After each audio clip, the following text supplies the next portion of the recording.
नमस्कार साथियों, एरा संस्थान में आपका एक बार पुनः स्वागत करता हूं। जैसा कि अपन ने जो मास्टर 1-to-1 बैच चला रखा था उसके अंदर सेकंड सेमेस्टर क्लासेज आपको प्रोवाइड करवा रहे थे, ठीक है। तो उसके अंदर से अपन ने 5 सब्जेक्ट कंटिन्यू चल रही है अपनी, और आज न्यू सब्जेक्ट लेके आया हूँ आपके लिए, जो आपके एग्रीकल्चर एक्सटेंशन होती है, जिसको अपन बोल सकते हैं fundamental of agriculture extension education, ठीक है।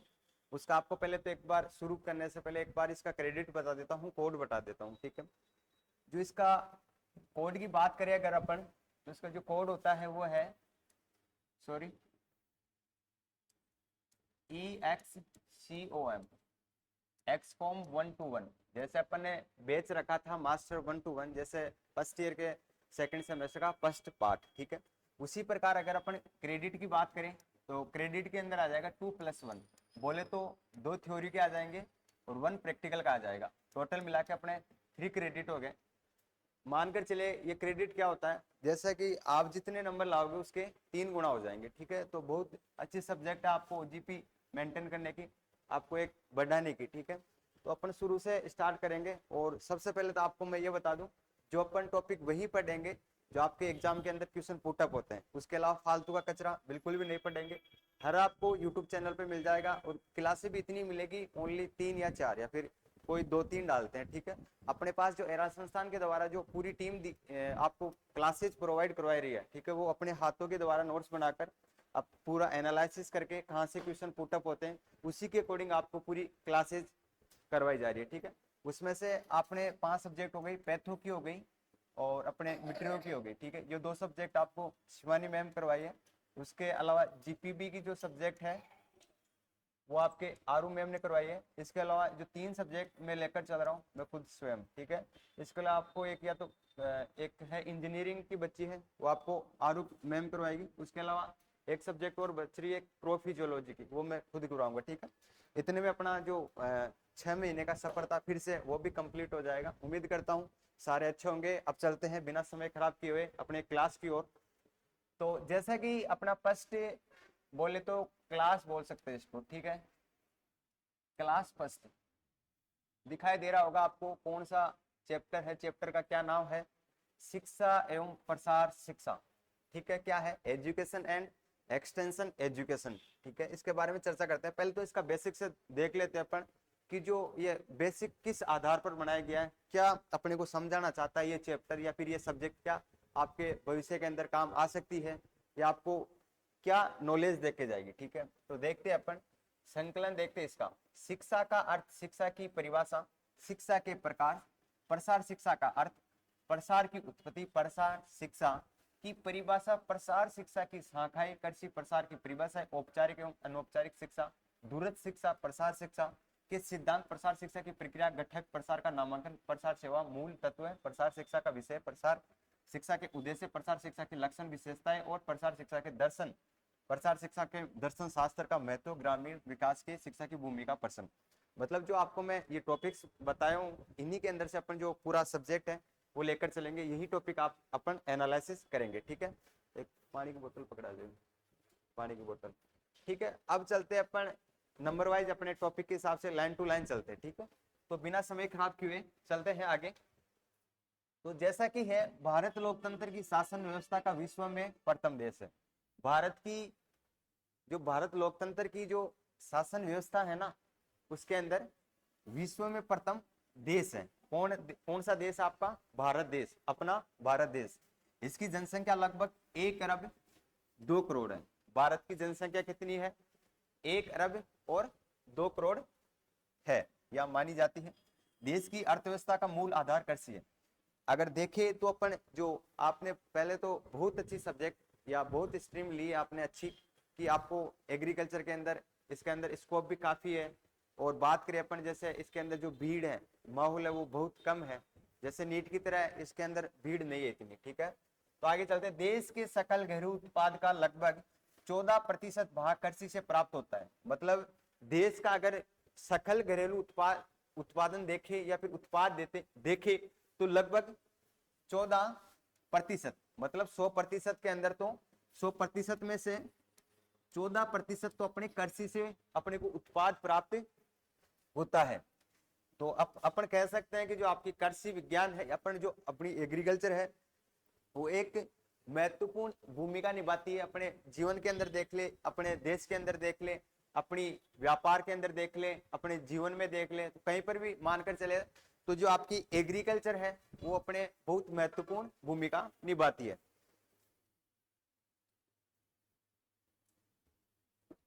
ठीक है, हमारी 70% जनसंख्या किसी न किसी रूप से खेती से जुड़ी है। मतलब जो आपको मैं बताया था कि जो भारत के अंदर 1 अरब 2 करोड़ जो जनसंख्या है, उनमें से जो ये जनसंख्या है वो कहीं ना कहीं मतलब खेती से, मान लो एग्रीकल्चर से 70%, तो कोई से फील्ड से भी ले लो एग्रीकल्चर के, 70% जनसंख्या भारत की किससे जुड़ी हुई है, अपनी एग्रीकल्चर से जुड़ी हुई है। यद्यपि कार्यशील आबादी के केवल 57% भारत कृषि पर निर्भर है, यहाँ पर केवल 76% व्यक्ति साक्षर है। उनमें से महिलाओं का प्रतिशत और भी कम है। आज देश में लगभग 24 करोड़ टन खाद्यान्न पैदा हो रहा है। अनाज में हम आत्मनिर्भर है, परंतु आने वाले समय में अधिक अन्न की आवश्यकता होगी। ये भारतीय कृषि अनुसंधान परिषद संस्थानों और राज्य कृषि विश्वविद्यालयों की कृषि प्रौद्योगिकी बोले तो टेक्नोलॉजी अपनाने से ही संभव है। मतलब जो आपकी कृषि विश्वविद्यालय है, जहां पर आप स्टडी करते हो यूनिवर्सिटी के अंदर, ठीक है, और जो आपका भारतीय कृषि अनुसंधान परिषद है, अगर वहां पर अपन अच्छी टेक्नोलॉजी अपनाकर अपने जो देश के अंदर जो आपकी एग्रीकल्चर के अंदर जितना भी प्रोडक्शन प्राप्त होता है एग्रीकल्चर के फील्ड में, तो ये दो ही चीज अपने को बढ़ा सकती है, अपने प्रोडक्शन को बढ़ा सकती है, अपने उत्पाद को बढ़ा सकती है। एग्रीकल्चर से जितना भी अपने को प्राप्त होता है उत्पाद, उसको बढ़ा सकती है। कौन कौन से? भारतीय कृषि अनुसंधान परिषद। दूसरी बात करें अपन कृषि विश्वविद्यालय, जो आपकी जितने भी यूनिवर्सिटी आती है उन्हीं के द्वारा आप वैज्ञानिक बनकर नई नई वेराइटियों का निर्माण कर कर विकसित करके नई नई किस्मों का विकास करके जो भारत के अंदर जितने भी जो प्रोडक्शन है एग्रीकल्चर से संबंधित उनको बढ़ा सकते हो। भारत जैसे कम साक्षर देश में नई कृषि प्रौद्योगिकी का प्रयोगशाला में किसान के खेत तक स्थानांतरित होने प्रसार शिक्षा का अहम भूमिका है। अब देखते हैं शिक्षा का अर्थ, बोले तो मीनिंग ऑफ एजुकेशन। जो आपकी शिक्षा है वो क्या है, इसके बारे में अपन चर्चा करते हैं। चलते हैं आगे।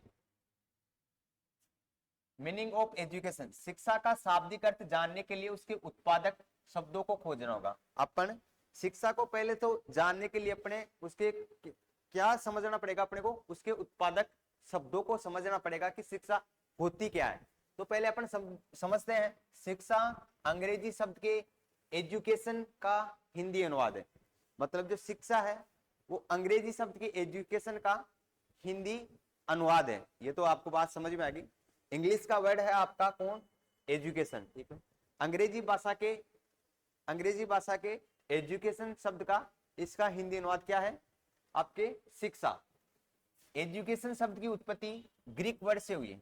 किस कौन से? जो आपका एजुकेशन है, शिक्षा है, आपको पूछिए कि शिक्षा कौन सी भाषा का शब्द है, कौन से वर्ड से मिलकर बना है, तो कौन से वर्ड से बना है? ग्रीक वर्ड से। कौन से वर्ड से? ग्रीक वर्ड या ग्रीक भाषा का शब्द है। इसके बाद में चलते हैं जिसका अर्थ सिखाने की कला से है। मतलब टीचिंग बोले तो आर्ट ऑफ टीचिंग। इसका मतलब जो शिक्षा होती है उसका मीनिंग बोले तो जो इसका अर्थ होता है तो क्या होता है? सिखाने का, सिखाने की कला। कोई भी मान लो छोटे बच्चे होते हैं उसको क्या ग सिखाना, ABCD सिखाना, गिनती सिखाना। मतलब ये क्या हो गई? एक कला हो गई। किताब पढ़ा सिखाना, कुछ भी जोड़ बाकी सिखाना, कुछ भी पढ़े सिखाना, वो एक क्या है? कला है। ठीक है। एजुकेशन शब्द इसी भाषा के ए तथा ड्यूको से विस्तारित है। जो आपका एजुकेशन शब्द है वो दो भाषाओं से मिलकर बना है। कौन कौन सी भाषा के दो शब्दों से तोड़ के बनाया गया है, इनको जोड़ के। ए तथा ड्यूको से विस्तारित है।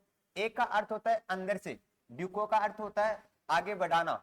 इसी प्रकार एजुकेशन का अर्थ है अंदर से आगे बढ़ाना भी है।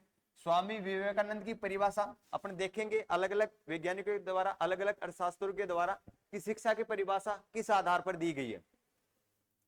सभी एजुकेशन की इस अर्थ की पुष्टि होती है। एजुकेशन शब्द की उत्पत्ति लैटिन भाषा के एजुकेयर तथा एजुसियर शब्दों से मानी जाती है, जिसका अर्थ आगे बढ़ना, टू बर्निंग अप, जन्म देना, टू बर्निंग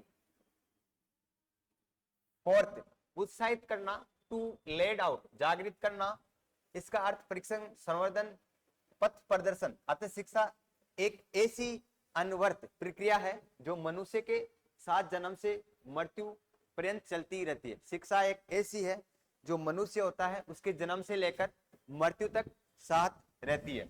अर्थात मनुष्य बचपन से माँ बाप, परिवार, पड़ोस, समुदाय एवं विद्यालय से जो सीखता है वह शिक्षा होती है।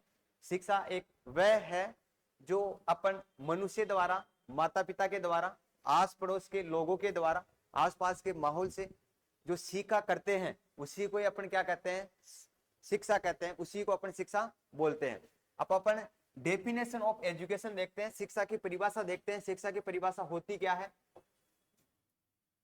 पहले जो दे रखी है 4-5 परिभाषाएं हैं, उनको अपन एक एक अच्छे से चर्चा करते हैं।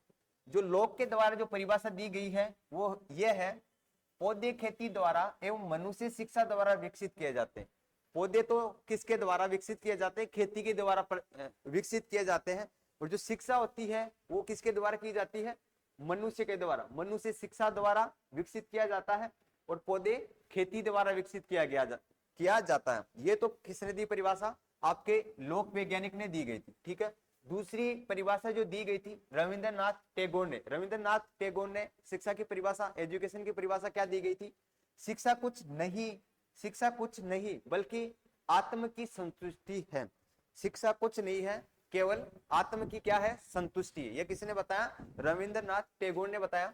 इसके बाद में जो तीसरी डेफिनेशन दी थी वो किसने दी थी, स्वामी विवेकानंद ने। क्या बोला, शिक्षा मनुष्य में छुपी पूर्णता को जागृत अवस्था में लाने का साधन है। शिक्षा एक ऐसी मानी जाती है कि जो मनुष्य के अंदर जो छुपी हुई पूर्णता, मनुष्य के अंदर जो छुपी हुई पूर्णता होती है उसको जागृत अवस्था में लाना ही क्या कहलाता है, शिक्षा कहलाता है। ये किसके द्वारा कथन किया गया था, स्वामी विवेकानंद के द्वारा। इसके बाद में थॉमसन ने जो परिभाषा दी है शिक्षा की वो है, शिक्षा मनुष्य मात्र की व्यवहार में वांछित स्थानीय परिवर्तन लाने की एक प्रक्रिया है। ठीक है, नेक्स्ट स्लाइड में चलते हैं अपन। इसके अलावा पांचवी जो परिभाषा दी गई थी वो दी गई थी फ्रोबेल ने। आपको पूछ सकता है कि फ्रोबेल के स्वामी आपके स्वामी विवेकानंद के द्वारा परिभाषा कौन सी दी गई थी, आपके रविंद्रनाथ टैगोर के द्वारा कौन सी परिभाषा दी गई थी। आपको किसी की भी पूछ सकता है, जब आपके ऑब्जेक्टिव क्वेश्चन आते हैं उनमें पूछ लेता है कि आपको ये वैज्ञानिक नाम दे दे, एक साइड में परिभाषा दे दे, ये कौन से वैज्ञानिक के द्वारा शिक्षा की परिभाषा, एजुकेशन की परिभाषा दी गई थी। तो आपको ये याद रखना है पूरी परिभाषा, ठीक है। अब प्रोफेल के द्वारा जो परिभाषा दी गई थी, डेफिनेशन दी गई थी वो है, शिक्षा एक प्रक्रिया है जिसके द्वारा एक बच्चा आंतरिक को बाह्य बनाता है, ठीक है, ये कंप्लीट। इसके बाद में J.M. मैकेंजी ने जो परिभाषा दी थी, व्यापक अर्थ में शिक्षा जीवन पर्यंत चलने वाली प्रक्रिया है। मतलब जीवन पर्यंत, जब से जन्म से लेकर मृत्यु तक चलने वाली एक प्रक्रिया है। वो जीवन के प्रत्येक अनुभव के द्वारा इसका विकास होता है। मतलब जीवन के अंदर आप जो भी अनुभव लेते हैं, जो भी अनुभव अपन प्राप्त करते हैं, उसका क्या होता है, एक उसके द्वारा विकास किया जाता है, ठीक है। इसके अलावा है आपके गांधी जी के द्वारा जो परिभाषा दी गई थी वो है, गांधी जी के लिए शिक्षा का अर्थ साक्षर मात्र नहीं है। मतलब गांधी जी बोलते हैं कि शिक्षा का अर्थ क्या नहीं है, साक्षर मात्र ही नहीं है, बल्कि शिक्षा के वे मस्तिष्क, शरीर और आत्म चहुमुखी विकास मानते थे। ये शिल्प पर आधारित शिक्षा थी जो एक प्रकार से रोजगार की गारंटी भी थी, ठीक है। इसके बाद में जो महात्मा गांधी ने जो परिभाषा दी थी वो देखते अपन, शिक्षा से मेरा अभिप्राय बालक एवं मनुष्य के शरीर, मस्तिष्क तथा आत्म के सर्वांगीण सर्वोत्तम विकास से है। ये किसने दी थी, आपके महात्मा गांधी ने। इसके बाद में जो रस्किन ने जो परिभाषा दी थी वो है आपके, शिक्षा का अर्थ लोगों को ये सिखाना नहीं है जो वे नहीं जानते, बल्कि वह व्यवहार सिखाना है जो वे करना नहीं जानते, ठीक है। इसके बाद में जो आपके अरस्तु ने जो परिभाषा, डेफिनेशन दी थी वो है, स्वस्थ शरीर में स्वस्थ मस्तिष्क का निर्माण ही शिक्षा है। कि जो जिसका स्वस्थ शरीर होता है उसके अंदर स्वस्थ शिक्षा या स्वस्थ निर्माण करना ही क्या, स्वस्थ मस्तिष्क करना ही क्या कहलाता है, या निर्माण करना ही क्या कहलाता है, आपके एजुकेशन कहलाता है, ठीक है। इसके बाद में टाइप ऑफ एजुकेशन देखते हैं, शिक्षा के प्रकार देखते हैं कौन कौन से हैं। तो पहला जो शिक्षा के प्रकार है वो ओपी धमा ने शिक्षा का वर्गीकरण किया था। आपको पूछ ले कि आपके एजुकेशन को कौन से वैज्ञानिक द्वारा बांटा गया था या फिर क्लासिफिकेशन किया गया था, तो कौन से वैज्ञानिक था आपका ओपी गामा। ठीक है, अब जो इसके टाइप है वो आपको मैं बता देता हूं। पहला तो आपका है बाल शिक्षा, बोले तो चाइल्ड एजुकेशन, प्रौढ़ शिक्षा, एडल्ट एजुकेशन, तकनीकी शिक्षा, टेक्निक एजुकेशन, मानव एवं सामाजिक विज्ञान शिक्षा, education in humanities and social science. ठीक है, पांचवी जो आपकी टाइप है कला एवं शिल्प शिक्षा, education in arts and crafts. ठीक है, इसके बाद में शिक्षा का एक दूसरा वर्गीकरण था, मतलब दो डिवाइड किया था, दो भागों के आधार पर डिवाइड किया गया था। पहले तो आपके ओपी ने दिया था, उसके बाद में कुछ अलग आधार पर और बांटा गया था। तो आपके एक तो औपचारिक बोले तो फॉर्मल एजुकेशन के आधार पर, और एक दूसरी इनफॉर्मल बोले तो अनौपचारिक के आधार पर दिया गया था। अब जैसे ये आपके हो गई टाइप हो गए किसके, एजुकेशन के, टाइप ऑफ एजुकेशन। अब अपन प्रसार शिक्षा का अर्थ देखते हैं कि क्या होता है। ठीक है, अपना जो ये जो प्रसार शिक्षा है ये तो अपना टॉपिक है, इसी के बारे में तो अपन चर्चा करेंगे। मीनिंग ऑफ एक्सटेंशन एजुकेशन, प्रसार शिक्षा शब्द प्रसार एवं शिक्षा दो शब्दों से मिलकर बना है। कौन कौन से शब्द है, एक्सटेंशन शब्द कौन सी भाषा का शब्द, आपके लैटिन भाषा का शब्द है। कौन सी भाषा का शब्द है, लैटिन भाषा का शब्द माना गया है। एक्सटेंशन शब्द, सॉरी इसके आगे है, टेंशन शब्द से उत्पन्न माना जाता है जिसका अर्थ है फैलाना, तथा एक्स का अर्थ बाहर निकालना, अतः एक्सटेंशन शब्द का अर्थ है बाहर फैलाना। इसे तात्पर्य स्कूल एवं महाविद्यालय की सीमा से परे गांवों में व खेतों में ज्ञान के फैलाना। मतलब जो शिक्षा, जो महाविद्यालय को, ठीक है, और किसको छोड़कर, स्कूली शिक्षा को और महाविद्यालय शिक्षा को छोड़कर जो परे गांवों के अंदर जो शिक्षा दी जाती है, खेतों के अंदर जो शिक्षा दी जाती है, उसे ये बताना चाहता है। इसके बाद में आपके एक्सटेंशन की उत्पत्ति पूछ रहा है, ओरिजिन पूछ रहा है, क्या है ओरिजिन देखते हैं। ब्रिटेन में एक्सटेंशन शब्द का प्रयोग कैम्ब्रिज विश्वविद्यालय में केवल विश्वविद्यालय के उपयोग हेतु जेम्स स्टुअर्ट ने कब किया था, 1871 के अंतर्गत किया गया था, जिसमें विश्वविद्यालय द्वारा व्याख्याता हेतु प्रसार केंद्रों की स्थापना की अपील की गई। इसलिए जेम्स स्टुअर्ट प्रसार शब्द की पिता कहे जाते हैं। यद्यपि इससे पहले भी ब्रिटेन में विश्वविद्यालय प्रसार शब्द का प्रयोग कब किया गया था, आपके 1840 से 1850 के अंतर्गत किया गया था। ब्रिटेन के लंदन ऑक्सफोर्ड विश्वविद्यालय ने भी वर्ष 1876 में 1878 में शिक्षा प्रसार के कार्य किए। इनका कृषि से कोई संबंध नहीं था। इसी प्रकार शब्द का प्रयोग सर्वप्रथम ग्रेट ब्रिटेन में किया गया था। कैम्ब्रिज विश्वविद्यालय ने प्रथम बार 1873 में प्रसार केंद्र स्थापित किया, परंतु कृषि सूचनाओं को किसानों हेतु वितरण करने वाला प्रथम व्यक्ति वर्हीज अमेरिका निवासी था। अमेरिका में 1885 में लगभग प्रसार शिक्षा का कृषि प्रसार शिक्षा के रूप में प्रयोग किया गया था। बाद में विभिन्न देशों की आवश्यकताओं के आधार पर स्वतंत्र रूप से विभिन्न संगठनों द्वारा इसका प्रयोग किया गया। टेक्सास में कृषि प्रसार शिक्षा की उत्तेजना का स्रोत कपास के कीड़ों का भयंकर प्रकोप था। ठीक है, अपन वही आपको मैं कराऊंगा जो आपके एग्जाम के अंदर पूछे जाते हैं, ये फालतू का कचरा बिल्कुल भी नहीं कराऊंगा। ठीक है, इसके अंदर से कोई क्वेश्चन नहीं पूछाएगा। इसके बाद में अपन प्रसार शिक्षा की परिभाषा देख लेते हैं। ठीक है, प्रसार शिक्षा की परिभाषा आपके, वो तो पहले ओनली शिक्षा की थी, ये प्रसार शिक्षा की। तो कौन से वैज्ञानिकों ने, डगलस एस मिंगर, इसके आधार पर क्या दी गई थी, प्रसार शिक्षा एक शिक्षा है जिसका उद्देश्य उन लोगों के दृष्टिकोण व विचार बदल देना है जिसके साथ ये कार्य किया जाता है। ठीक है, इसके बाद में आपके केल से एवं हरने के द्वारा जो परिभाषा दी गई थी वो है, प्रसार विद्यालय कक्षा के बाहर की ऐसी शिक्षा है जिनमें वयस्क एवं नौजवान किसी कार्य को करके सीखते हैं। ठीक है, तीसरी परिभाषा है, प्रसार कार्य बराबर चलने वाला शिक्षा का कार्य है जिसके अंतर्गत ग्रामवासियों की अपनी समस्या सुलझाने के मार्गदर्शन किया जाता है। उसके अंतर्गत ग्रामवासियों को केवल उनकी समस्याओं से अवगत करना, उनका समाधान बतलाना ही नहीं किंतु समाधान करने की दिशा में उचित कदम उठाने के लिए प्रेरित करना है। ये किसके द्वारा दी गई थी, आपके वी.टी. कृष्ण मवारी। ठीक है, ये आपकी परिभाषा हो गई किसकी, प्रसार शिक्षा की तीन। चौथी आपकी है, ये कोई देखने की नहीं है, तीन परिभाषा आपके लिए काफी है, काफी ऐसे तो परिभाषा दी गई। अब इसकी अपन ब्रांचेस देखेंगे, शाखाएं देखेंगे, जो आपके एक्सटेंशन एजुकेशन है इसकी ब्रांचेस देखेंगे कि कितनी इसकी शाखाएं है, कितनी शाखाओं में बांटा गया है। तो पहले तो अपन देखते हैं प्रसार शिक्षा उपयुक्त ढंग से फसल उगाने, फसल सब्जी की खेती करने, पशुपालन, गृह व्यवस्था, शिशु पालन, भोजन व्यवस्था की कला, वैज्ञानिक तरीका बताती है। इसी आधार पर इसकी निम्नलिखित शाखाएं है, कौन कौन सी शाखाएं है उनके बारे में अपन एक एक के बारे में चर्चा करेंगे। तो पहले तो आपकी है कृषि प्रसार। कृषि प्रसार के अंदर है, जब प्रसार कृषि से संबंधित होता है तो इसे कृषि प्रसार कहते हैं। भारतीय कृषि अनुसंधान संस्थान में कृषि प्रसार का अध्ययन किया जाता है। कहां पर किया जाता है? आपके कृषि अनुसंधान के अंदर अध्ययन किया जाता है। किसका अध्ययन किया जाता है? आपके कृषि प्रसार का अध्ययन किया जाता है।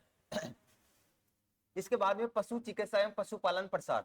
जब ज्ञान का प्रसार पशुपालन एवं चिकित्सा से संबंधित होता है, भारतीय पशु चिकित्सा अनुसंधान संस्थान बरेली में इसका अध्ययन किया जाता है। कहां पर जो पशु चिकित्सा होता है इसका अध्ययन कहां पर किया जाता है? आपके भारतीय पशु चिकित्सा अनुसंधान संस्थान बरेली के अंदर। कहां पर किया जाता है? आपके बरेली के अंतर्गत किया जाता है। किसका? पशु चिकित्सा प्रसार अनुसंधान संस्थान का। ठीक है। इसके बाद में दुग्ध विज्ञान प्रसार। जब ज्ञान का प्रसार दुग्ध विज्ञान से संबंधित होता है तो इसे दुग्ध विज्ञान प्रसार कहते हैं। ठीक है। राष्ट्रीय डेयरी अनुसंधान करनाल में इसका अध्ययन। कहां पर? जो आपके दूध का, अगर बात सीधे तौर पर ही देखिए तो दूध का जो अध्ययन किया जाता है वो कहां पर किया जाता है? आपके करनाल के अंतर्गत किया जाता है। कहां पर किया जाता है? करनाल में किया जाता है। अब इसके बाद में कृषि यांत्रिक प्रसार, बोले तो एग्रीकल्चर टेक्नोलॉजी एक्सटेंशन। जब कृषि यंत्रों से संबंधित ज्ञान का प्रसार किया जाता है। ठीक है। इसके बाद में गृह विज्ञान प्रसार। गृह विज्ञान से संबंधित ज्ञान प्रसार को गृह विज्ञान प्रसार कहते हैं। चौथा है आपका औद्योगिक प्रसार। जब उद्योग की व्यवस्था से संबंधित इसका प्रसार किया जाता है तो इसे क्या कहते हैं? औद्योगिक प्रसार कहते हैं। इसके बाद में कृषि प्रसार की अपन परिभाषाएं देखते हैं। ये आपके कृषि प्रसार की परिभाषा वापस से आ गई, इसको हो गया था।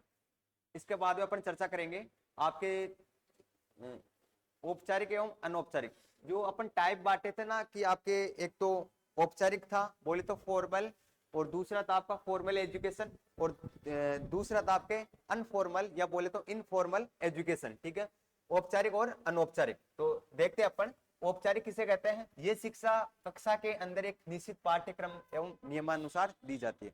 जो आपकी फॉर्मल एजुकेशन है वो कहां पर दी जाती है? एक जहां पर विद्यालय होता है, जहां पर महाविद्यालय या फिर स्कूल होती है, वहां पर एक रूम के अंदर, बोले तो एक कक्षा के अंदर दी जाती है। स्कूल के कक्षा के अंदर जो दी जाने वाली जो शिक्षा होती है उसे अपन क्या कहते हैं? फॉर्मल एजुकेशन कहते हैं, बोले तो औपचारिक शिक्षा कहते हैं। सीधी भाषा है, फॉर्मल एजुकेशन उसे कहते हैं जो स्कूल के अंदर कक्षा के अंदर दी जाने वाली शिक्षा को अपन कहते हैं फॉर्मल एजुकेशन। ठीक है। ये बात अपने औपचारिक शिक्षा की होगी। अनौपचारिक शिक्षा किसे कहते हैं? बोले तो इनफॉर्मल एजुकेशन किसे कहते हैं? ये शिक्षा बिना पाठ्यक्रम की बल्कि सीखने वालों से संबंधित बिना आधारित रीति रिवाज पाठ्यक्रम के आधार पर दी जानी है। बात करें अपन जो अनौपचारिक शिक्षा कहां पर दी जाती है, ये शिक्षा जो है वो आपके स्कूल ले लो, महाविद्यालय ले लो, वहां पर नहीं दी जाती। ये बाहरी शिक्षा होती है, बाहरी दी जाती है, जहां पर अपने माता पिता होते हैं, जहां से अपन समाज के द्वारा जो सीखा करते हैं उसे अपन क्या कहते हैं? अनौपचारिक शिक्षा कहते हैं। अब इन दोनों के बीच में कुछ डिफरेंट देख लेते हैं। ये आपको चार्ट बनाना है, इस चार्ट के आधार पर आपको मैं डिस्कस कर देता हूँ। संस्थागत शिक्षा बोल सकते हैं इसको, या अपन बोल सकते हैं औपचारिक शिक्षा। इधर आ जाएगी आपकी अनौपचारिक या बोले तो प्रसार शिक्षा। तो एक एक पॉइंट को ध्यान पूर्वक देखते रहना। ये शिक्षा एक निर्धारित पाठ्यक्रम के अंतर्गत चलती है। मैं आपको बताया था कि जो ये शिक्षा होती है एक निर्धारित, बोले तो निश्चित पाठ्यक्रम के आधार पर चलती है। बोले तो स्कूली शिक्षा, जो आपका स्कूल के अंदर जो कमरा होता है उसके अंदर एक निश्चित या पाठ्यक्रम के आधार पर आपको शिक्षा दी जाती है। और ये कि पाठ्यक्रम इसका कोई निर्धारित नहीं होता, किसका? अनौपचारिक का। ये बाहरी शिक्षा दी जाती है जहां पर अपन समाज के द्वारा, माता पिता के द्वारा जो शिक्षा ली जाती है, जिनके द्वारा अपन ज्ञान लिया जाता है, उसको अपन अनौपचारिक बोले तो इनफॉर्मल एजुकेशन कहते हैं। ठीक है। ये बात हो गई। इसके बाद में दूसरा है, ये शिक्षा विद्यालय में कक्षा के अंदर दी जाती है। अभी आपको मैं बताया था ये कक्षा के अंदर दी जाती है।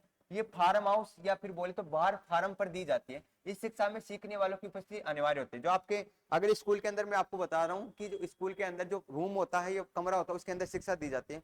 अगर शिक्षा कौन लेगा? रूम के अंदर बैठकर बच्चे लेंगे। मतलब इसके अंदर क्या होगा?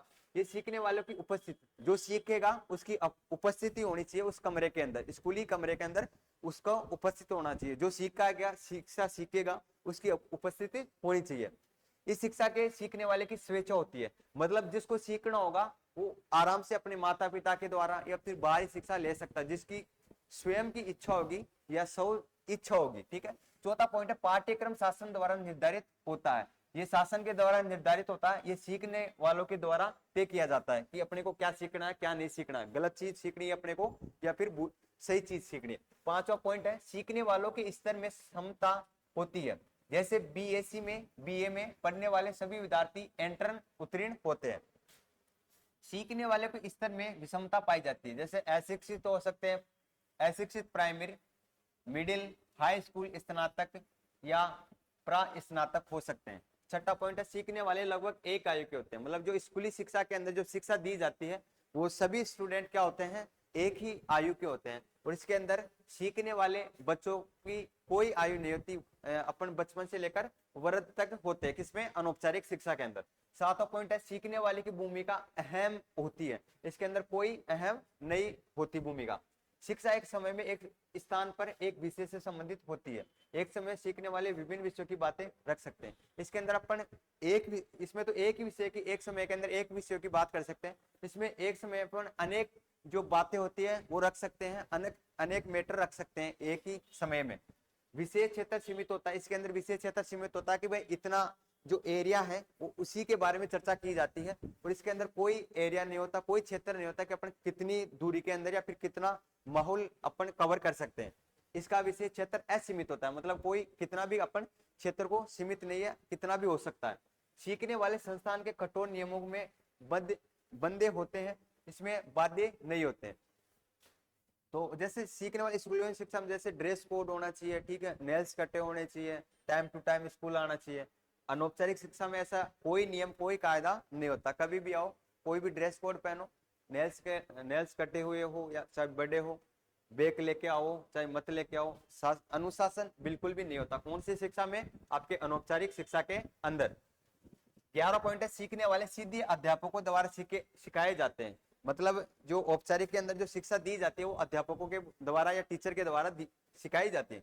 सीखने में ग्रामीण नेताओं की मदद मध्यस्थों, ग्रामीण जो नेताएं होते हैं उनके द्वारा सीखी जाती है। कौन सी शिक्षा दी जाती है आपके ग्रामीण नेताओं में, अनौपचारिक बोले तो इनफॉर्मल एजुकेशन। सीखने के पश्चात श्रेणी सहित प्रमाण पत्र वितरित किए जाते हैं, इसमें सीखने के पश्चात कोई श्रेणी नहीं दी जाती। इसमें तो आपको अगर स्कूली शिक्षा लोगे तो उसमें आपको मार्कशीट दी जाएगी, आपकी जो जैसी कोई भी क्लास होगी उसकी आपका जो रिजल्ट आएगा कि आपने साल भर में क्या पढ़ा है, 6 महीने में क्या पढ़ा है, वो आपको दी जाएगी, बोले तो प्रमाण पत्र दी जाएगा। इसमें कोई ऐसा आपको श्रेणी नहीं दी जाएगी, आपको कोई प्रमाण पत्र नहीं दिया जाएगा। ठीक है, नेक्स्ट स्लाइड में चलते हैं अपन।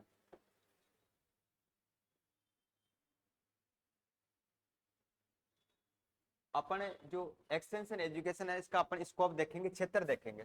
कृषि प्रसार शिक्षा का मुख्य जो लक्ष्य होता है वो ग्रामीण लोगों की क्या करना पड़ता है, विचार, जो ग्रामीण जो लोग होते हैं उनकी विचारधारा को क्या करना पड़ता है, विचारधारा को परिवर्तन प्राप्त करना होता है। ठीक है, सामाजिक या सांस्कृतिक वातावरण में विकास लाना होता है। ये विकास प्राप्त करने के लिए हमें विकास के मुख्य तत्वों को जान लेना आवश्यक होता है, मतलब जो हमारे विकास प्राप्त करने के लिए जो मुख्य जो लक्षण होते हैं या बोले तो तत्व होते हैं वो कौन कौन से होने चाहिए। पहला तो आपके होता है एक तो मनुष्य स्वयं, ठीक है, बोले तो मैन हिमसेल्फ, ठीक है। दूसरा आपका शारीरिक, बोले तो शारीरिक के अंदर स्वास्थ्य, मनोविज्ञान, व्यक्तित्व, शिक्षा आदि। दूसरा है मनुष्य के वातावरण का विकास, मैंस इन्वायरमेंट। इसी के अंदर दूसरे के अंदर है आपके शारीरिक के अंदर रहन सहन का स्तर, शिक्षा, व्यक्तिगत सुविधाएं आदि। बी में है आर्थिक वातावरण, कृषि, उद्योग, आय के साधन आदि। सी है आपका सामाजिक वातावरण, सामाजिक मूल्य, मान्यताएं, रीति रिवाज, प्रथाएं आदि। तीसरा है मनुष्य द्वारा अपनी विकास हेतु निर्मित संस्थाएं, जैसे मानकर चले अपन समूह, नेतृत्व, पंचायत, सहकारिता एवं संगठनों का विकास। ठीक है, अब आगे देखते हैं आएगा कि नहीं। समूह, समाज, ग्रामीण, ये बिल्कुल नहीं आएगा आपसे, ये छोड़ो इसको। प्रसार शिक्षा के उद्देश्य, ये तो जरूर पढ़ना पड़ेगा आपको, पूछ ले कि extension education of A objective, मतलब जो आपके प्रसार जो शिक्षा है उसका उद्देश्य क्या है, मेन ऑब्जेक्टिव क्या है, ये तो अपने को पता होना चाहिए। तो इसका जो उद्देश्य वो है, उद्देश्य गंतव्य की अभिव्यक्ति है। उद्देश्य एक गंतव्य की क्या है, एक अभिव्यक्ति माना जाता है, जिधर हमारा प्रयास दिशा निर्देश होता है। दूसरे शब्दों में उद्देश्य ज्ञान, मनोभावना या कार्य पद्धति में परिवर्तन हेतु एक व्याख्या, बोले तो व्यक्तित्व जो मनुष्य में हमें लाना चाहते हैं। एक उद्देश्य जिसे एक व्यक्ति, समूह अथवा एजेंसी अपने समक्ष लक्ष्य अथवा दशा को चाहते हैं, प्रसार कर्मी के लिए आवश्यक है कि उद्देश्य बोले तो ऑब्जेक्टिव तथा लक्ष्य बोले तो गोल के अंतर्गत को भली बाती समझे। ठीक है, इसको छोड़ो। इसके बाद में ऑब्जेक्टिव है, वो आपको ऑब्जेक्टिव लेकर चलता है गंतव्य, गंतव्य तक एंड होता है, उसके बाद में अपने को लक्ष्य प्राप्त होता है, गोल प्राप्त होता है।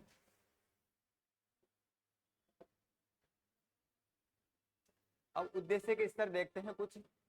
उद्देश्य के स्तर मौलिक, सामान्य तथा क्रियात्मक हो सकते हैं। जैसे मौलिक के आधार पर देखें मौलिक उद्देश्य क्या होने चाहिए। प्रसार कार्य के संदर्भ में मौलिक उद्देश्य व्यक्ति के पूर्ण विकास के रूप में वर्णित किया जाता है।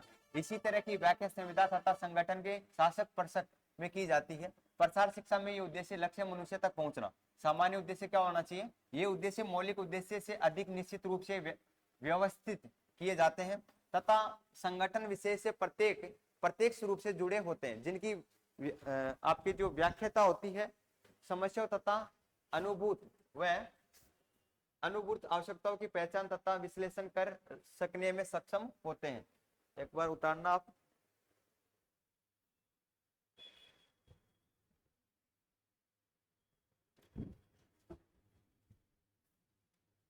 ठीक है, एक बार इसको उतार लेना। ठीक है, इतना गला खराब हो रहा है, इतना सा आप भी सोचो, क्लास काफी बड़ी हो जाएगी। ठीक है, मैं नेक्स्ट स्लाइड के अंदर चलता हूँ, क्या है आगे आपको क्या दिया है, इतना इंपॉर्टेंट नहीं है।